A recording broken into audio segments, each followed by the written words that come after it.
এই transfer উইন্ডোতেই Nottingham forest থেকে ১১৬ million পাউন্ডের বিনিময়ে ইংলিশ মিডফিল্ডার এলিয়েট অ্যান্ডারসনকে কিনেছে ম্যানচেস্টার সিটি।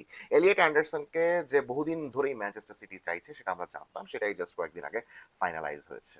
সো সেক্ষেত্রে কোনো আশ্চর্য ছিল না, আশ্চর্য ছিল তার দাম।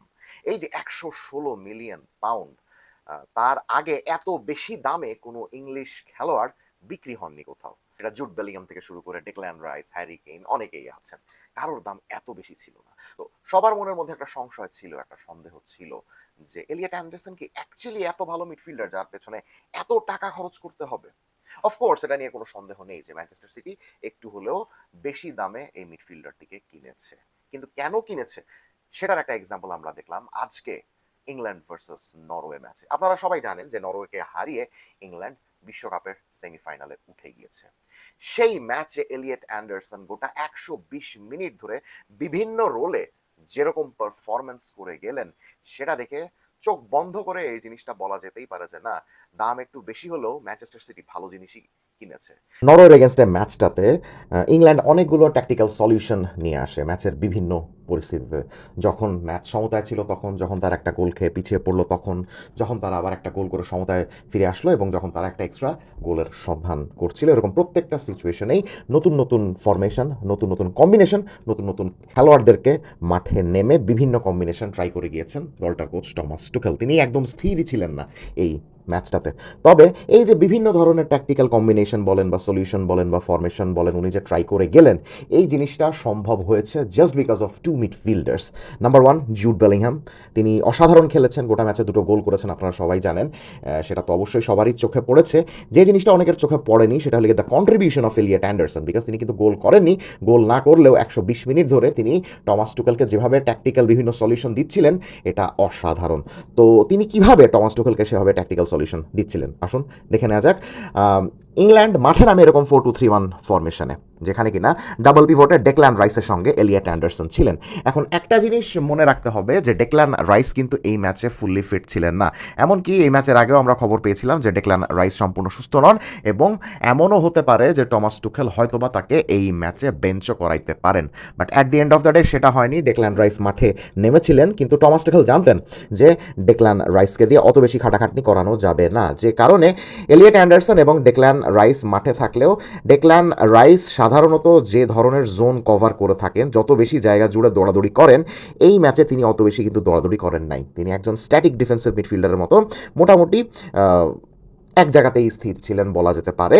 তার হয়ে দৌড়াদৌড়ি করছিলেন Elliot Anderson as a proper number 8 বা box to box midfielder. So এভাবেই ইংল্যান্ড বেশ ভালোই খেলছিল, কিন্তু সম্পূর্ণ ইকুয়েশনটা চেঞ্জ হয়ে যায় যখন নরওয়ে একটা গোল দিয়ে বসে। সো নরওয়ে যখন একটা গোল দিয়ে বসে তখন টমাস টুখেলের কাছে মনে হলো যে না, ফার্স্ট হাফের পর একটা কম্বিনেশনে বদল আনা দরকার।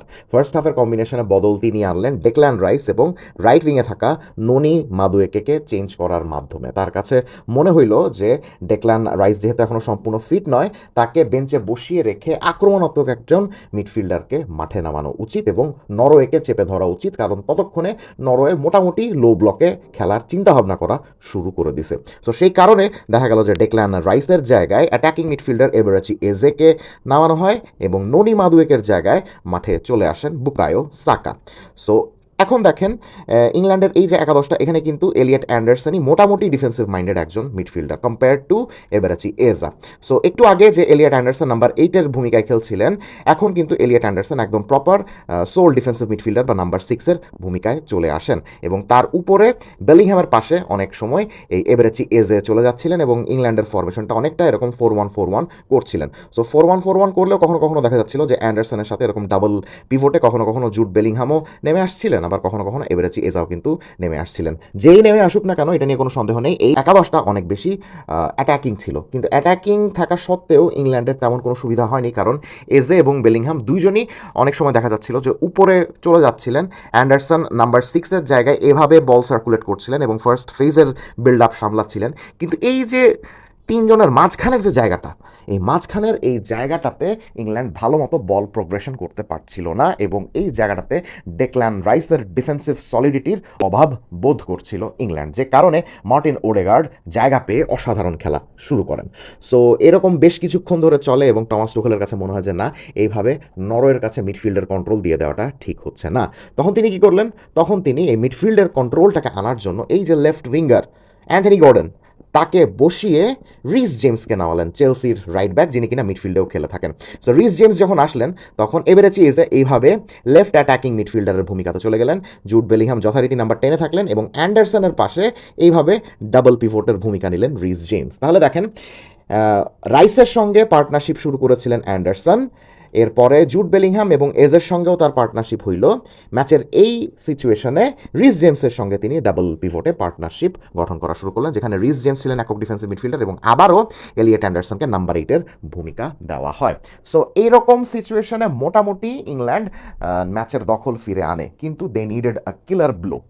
যেহেতু তাদেরকে আরও একটা গোল করতে হতো, এর জন্য ম্যাচের ওই এক্সট্রা টাইমের ওই সময়টাতে আবারও টমাস টুখেলের মনে হয়েছে যে না, আমারও আরও অ্যাটাকিং কিছু খেলোয়াড় মাঠে নামানো দরকার, যে কারণে তিনি লেফট ব্যাক নিকো ও রাইলিকে বসিয়ে জেড স্পেন্সকে মাঠে নামান এবং রাইট ব্যাক এজরি কনসার জায়গায় অ্যাটাকিং মিডফিল্ডার মর্গান রজার্সকে নামান।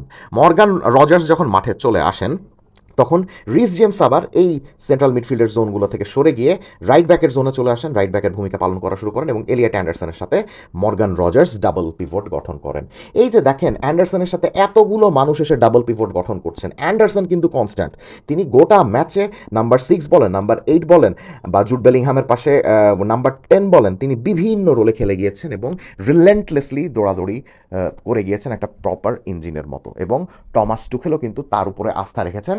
টমাস টুখেলেরও মনে হয়েছে যে আমি মাঠের ট্যাকটিক্স যেটাই করি না কেন, Elliot Anderson is intelligent enough to replicate that formation, to replicate that role in the field. So এভাবেই কিন্তু ইংল্যান্ড ম্যাচের মধ্যে ফিরে আসে এবং অফকোর্স জুড বেলিংহামের এত বেশি সাহায্য হয় যে কারণে বেলিংহাম জোড়া গোল করে ইংল্যান্ডকে ম্যাচ জিতিয়ে দেন। এখন জুড বেলিংহাম জোড়া গোল করেছেন ঠিকই, কিন্তু তার পেছনে আনসাং হিরোর ভূমিকাটা ছিল এই ম্যানচেস্টার সিটির নতুন রেকর্ড সাইনিংয়ের। সো এই ম্যাচটা দেখে ম্যানচেস্টার সিটির সাপোর্টাররা আশাবাদী হতেই পারেন যে তারা এমন একটা মিডফিল্ডারকে কিনেছেন যে কিনা যে কোনো ফেজে দুর্দান্ত খেলতে পারে, সেটা ডিফেন্সিভ ফেজে হোক বা বক্স টু বক্স নাম্বার 8-এর জায়গায় হোক বা নাম্বার 10-এর জায়গায় হোক।